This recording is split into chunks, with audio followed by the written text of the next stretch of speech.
We broke the story when attorneys sued two Montana long-term care facilities hit hard by COVID.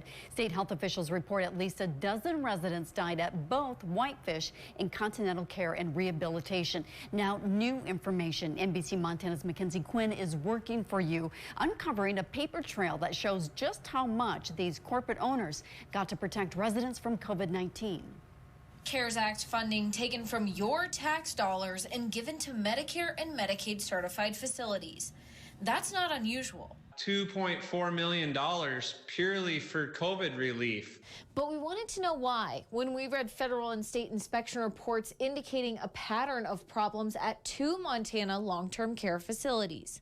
State documents show both are tied to one address in California, Sweetwater Opcos in Encinitas.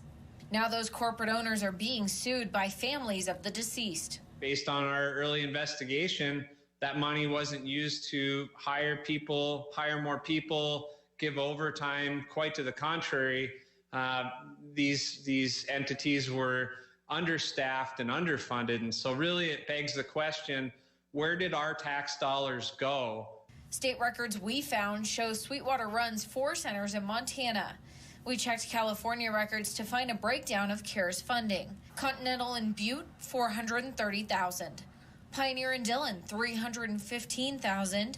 Whitefish, $428,000.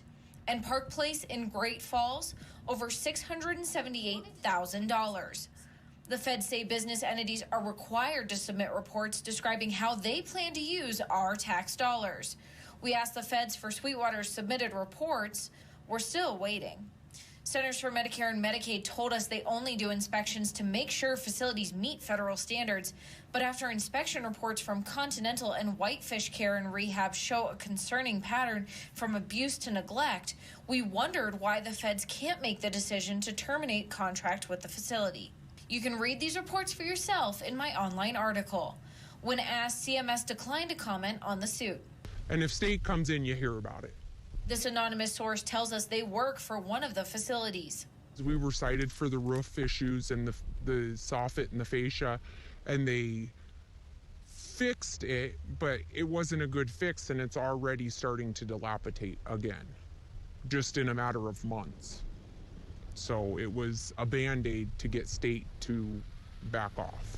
Feds tell us Montana's Department of Health and Human Services is responsible for deciding if a facility will no longer receive Medicare and Medicaid certification. We reached out to Montana's Department of Health, who has yet to answer. We previously found all Sweetwater Care and Rehab locations tied to this address in California. We know that,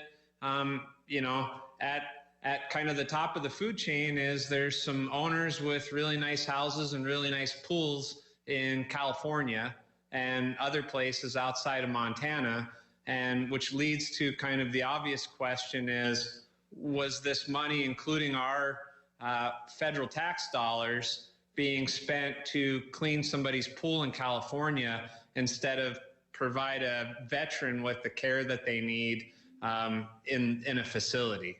Courts tell us Sweetwater has yet to file a response. We called Sweetwater. Hello. Please leave a message after the tone. 5 times since last week, but we're still waiting for an answer. Working for you, I'm Mackenzie Quinn, NBC Montana.